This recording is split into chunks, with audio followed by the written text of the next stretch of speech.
चोराच्या मनांत कापूस. पयलें, अकबराच्या दरबारांत बिरबल नांवाचो एक हुशार मंत्री आसलो. दुसरें, आपले हुशारकायेन कितलोय कठीण प्रश्न तो सहज सोडयतालो. तिसरें, गांवांत कठीण प्रसंग वा प्रश्न निर्माण जालो जाल्यार तो सुटावो करपाक लोक ताचे कडेन येताले. चवथो, बिरबल आपले खुशालकायेन बादशाहकय हारयतालो. पांचवें, अकबर आनी बिरबल हांच्यो काणयो फामाद आसात. लोक त्यो आवडीन वाचतात आनी आयकतात. सवें, एका गांवांत कापसाचो गुदांव आसलो. थंय 7-8 मानाय काम करताले. सातवें, एका मानायान एक कापसाचो साक चोरलो आनी कोणाक विकलो. आठवें, मालकाक कळना फुडें ताणें मानायाक धारेर धरलो. मानायांनी साक चोरूंक ना असो सोपूत घेतलो.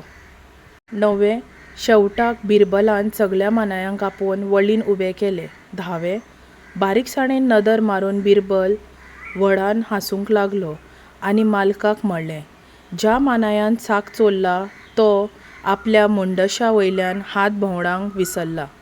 11वें, ज्या मानायान साक चोरिल्लो ताणें आपलो मुंडासो सांसपिलो. 12वें, तेन्ना होच चोर हें बिरबलान पारखिलें. 13वें, ताका ख्यास जातली हो भंय घालतकूच ताणें आपलो गुन्यांव मानून घेतलो. प्रश्न 1. भारतांतल्या खंयच्या राज्यांत कापूस पिकता? जाप: गुजरात, महाराष्ट्र, कर्नाटक, राजस्थान. दुसरें, कापसा पासून कितें कितें करपाक जाता? जाप: धागे, कपडे, उशें, शर्ट, चादर. तिसरें, तुमकां केन्नाय कसली अडचण आसली जाल्यार ती सोडोवंक तुमी कोणाचो आदार घेतात? जाप: आमी आवय बापायचो आदार घेतात. चिंतून बरयात. पयलें, बिरबल कित्याक लागून फामाद आशिल्लो?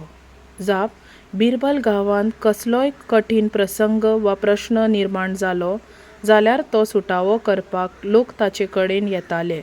हाका लागून बिरबल फामाद आसलो. दुसरें, गुदांवांत कितले मानाय काम करताले? जाप: गुदांवांत 7-8 मानाय काम करताले. तिसरें, कापसाचो साक कोणें चोरिल्लो? जाप: कापसाचो साक मानाया मदल्या एका मानायान चोरिल्लो. चवथें, गुदांवाच्या मालकान चोराक सोदपाक कोणाचो आदार घेतलो? जाप: गुदांवाच्या मालकान चोराक सोदपाक बिरबलाचो आदार घेतलो. पांचवें, बिरबलाच्या म्हणण्या प्रमाण चोर कितें करपाक विसरिल्लो? जाप: बिरबलाच्या म्हणण्या प्रमाण चोर आपल्या मुंडशा वयल्यान हात भोंवडावपाक विसरिल्लो. पाठांतलीं उरफाटीं उतरां पळोवया. पयलें, सगळ्या. जाप: थोड्या. दुसरें, उबें, बस. तिसरें, बारीक, मोठो. चवथें, व्हड, ल्हान. पांचवें, हांसूंक, रडूंक. सवें, कठीण, सोंपें. सातवें, प्रश्न, जाप. आठवें, दीस, रात. णवें, भरिल्लो, ल्हव. धावें, व्हडलो, ल्हान.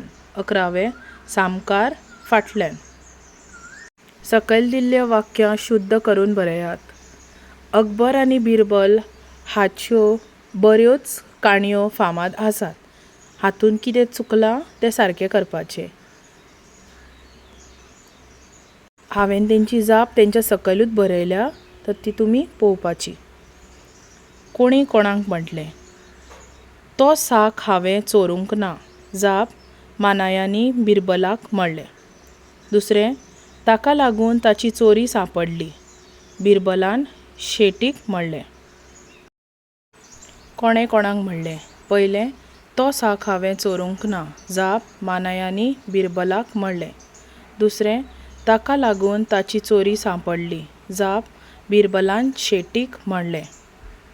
तिसरें, तुमच्या ज्या मानायान कापसाचो साक चोरला तो आपल्या मुंडशा वयल्यान हात भोंवडावपाक विसरलो. जाप: बिरबलान शेटीक म्हणलें. सकयल दिल्ल्या उतरांतलीं अशुध्द उतरां रंगयात. उतरां खंयचीं रॉंग आसा तीं रंगोवपाक जाय.